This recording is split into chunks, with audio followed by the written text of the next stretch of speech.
সামনেই নববর্ষ। নতুন বছরের এই প্রথম শুভ দিনে আমাদের অনেকের বাড়িতেই বিভিন্ন পুজো, শুভ অনুষ্ঠান, হালখাতা এসব পালন করা হয়ে থাকে। তাই এরকম একটা নিরামিষ দিনে বলুন বা বছরের যে কোনো নিরামিষ দিনে আপনারা এইরকম সুন্দর একটা দই পটলের রেসিপি কিন্তু বানিয়ে নিতে পারেন। আর এই রেসিপিটা বানানো একদমই সহজ।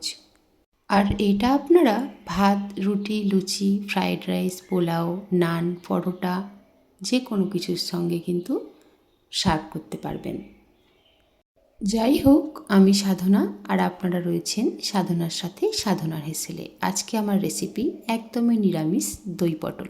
তাহলে চলুন তাড়াতাড়ি শুরু করে দেওয়া যাক আজকের এই সুন্দর রেসিপিটা। দই পটল বানানোর জন্য এখানে আমি নিয়ে নিয়েছি 400 গ্রাম পটল। এখানে আমার 10 পিস পটল হয়েছে। পটলগুলো আমি একটু বড় মাপের নিয়েছি। বড় মাপের পটল হলেই কিন্তু দই পটল সবচেয়ে ভালো হয়। এবার আমি পটলগুলোকে এইভাবে ছাড়িয়ে সুন্দর করে পরিষ্কার করে ধুয়ে নিয়েছি।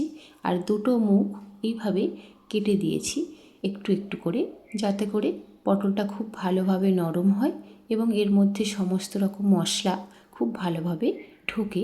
তাহলে কিন্তু এর স্বাদটা খুবই ভালো হয়। এবার এই পটলগুলো আমি একটুখানি ম্যারিনেশন করে নেব।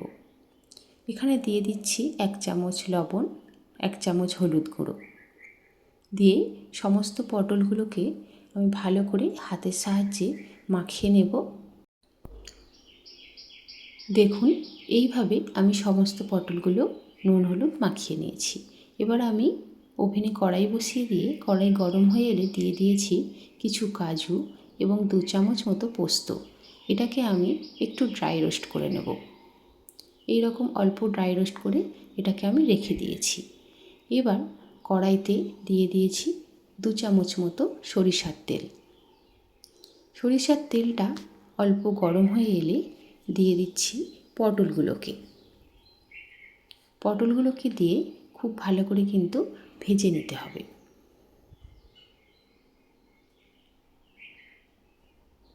এই সময় গ্যাসের ফ্লেমটা মিডিয়ামে রাখবেন। এইভাবে মিনিট 5 সময় ধরে পটলটা ভাজতে হবে। যতক্ষণ না পটলের গায়ে এরকম ভালো কালার আসে। পটলটা ভাজা হতে থাক, ততক্ষণ আমি যে পোস্তটা এবং কাজুটা বেটে নিয়েছিলাম সেটা একটু গ্রেট করে নিয়েছি। তাতে দিয়ে দিচ্ছি সামান্য একটু জল, দিয়ে এটার আমি পেস্ট বানিয়ে নেব।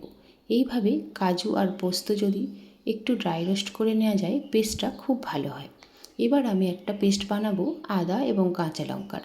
এখানে দিয়েছি 2টি কাঁচা লঙ্কা আর 1 ইঞ্চি মতো আদা দিয়ে আমি এরকম একটা সুন্দর স্মুথভাবে পেস্ট বানিয়ে নিয়েছি।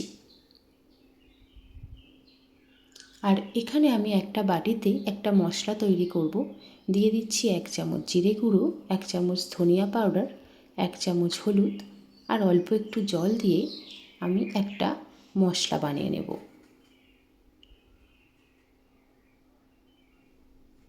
দেখুন, এই রকম একটা মশলা বানিয়ে নিতে হবে। এবার চলে এলাম পটলের কাছে। দেখুন, পটলগুলো অনেকটাই ভাজা ভাজা হয়ে এসছে। আরও কিছুক্ষণ ভাজার জন্য আমি এটা ঢাকনা দিয়ে দিলাম, যাতে এটা নরমও হয়ে যায় আর তাড়াতাড়ি ভাজাও হয়ে যায়। প্রথমে কিন্তু ঢাকনা দেবেন না, তাহলে পটল থেকে জল বেরিয়ে পটলের কালারটা কিন্তু আসবে না। দেখুন, এবার আমি ঢাকনা খুলে নিয়েছিলাম, আমার পটলটা কিন্তু ভাজা হয়ে গেছে। এবার আমি একটা পাত্রে পটলগুলোকে তুলে নিচ্ছি। এই রকম লাল লাল করেই কিন্তু পটলগুলোকে ভাজবেন। এবার কড়াইতে অল্প একটু তেল ছিল, আমি সেখানে আরও 1 চামচ তেল অ্যাড করে দিলাম। এবার আমি এখানে দিয়ে দিচ্ছি 2টি শুকনো লঙ্কা ফোড়ন আর কিছুটা কালো জিরে। ফোড়নটা একটু ভাজা ভাজা হয়ে এলে আমি যে আদা এবং কাঁচা লঙ্কার পেস্টটা বানিয়ে রেখেছিলাম সেটা দিয়ে দিলাম। এটা দিয়ে কিছুক্ষণ কষিয়ে নিতে হবে। একটুখানি মশলাটা ভাজা ভাজা হয়ে এলে দিয়ে দিচ্ছি যে জিরা, ধনে এবং হলুদ গুঁড়োর পেস্টটা বানিয়ে রেখেছিলাম সেটা। এই মশলাটা দিয়ে আরও একটু ভালো করে কষিয়ে নিতে হবে।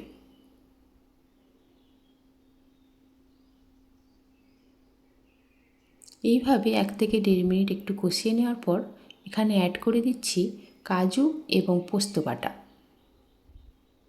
কাজুর বদলে আপনারা সাদা তিলও ব্যবহার করতে পারেন।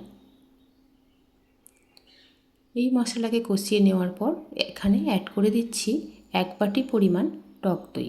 এটা আমার ওজনে 100 গ্রাম। টক দইটা দিয়ে একটু ভালো করে নাড়াচাড়া করে আবারও একটু মশলাটাকে কষিয়ে নেব। এবার আমি অ্যাড করে দিলাম 2 টেবিল স্পুন মতো লবণ এবং 2 টেবিল স্পুন মতো চিনি। চিনিটা দিলে এটার স্বাদ কিন্তু খুব ভালো আসে। যেহেতু এটা নিরামিষ রেসিপি, তাই একটু মিষ্টি দিলে কিন্তু রেসিপিটা খুব ভালো হয়। মশলাটাকে আরও ভালো করে 1 থেকে 1.5 মিনিট কষিয়ে নেওয়ার পর আমি দিয়ে দিয়েছি পটলগুলোকে।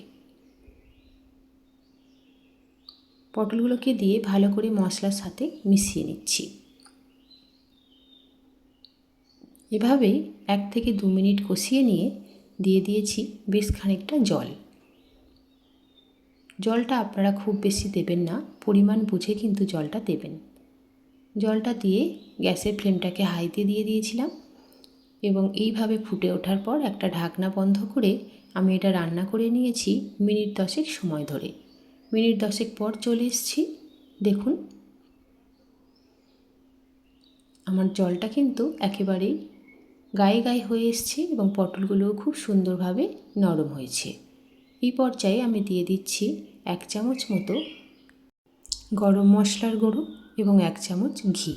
এই দুটো জিনিস দিলে কিন্তু যে কোনো রান্নার স্বাদ ডবল হয়ে যায়।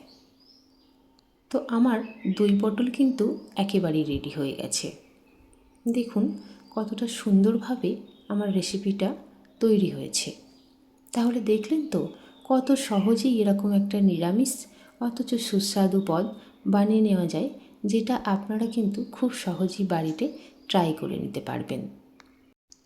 আশা করছি রেসিপিটা আপনাদের খুব ভালো লেগেছে।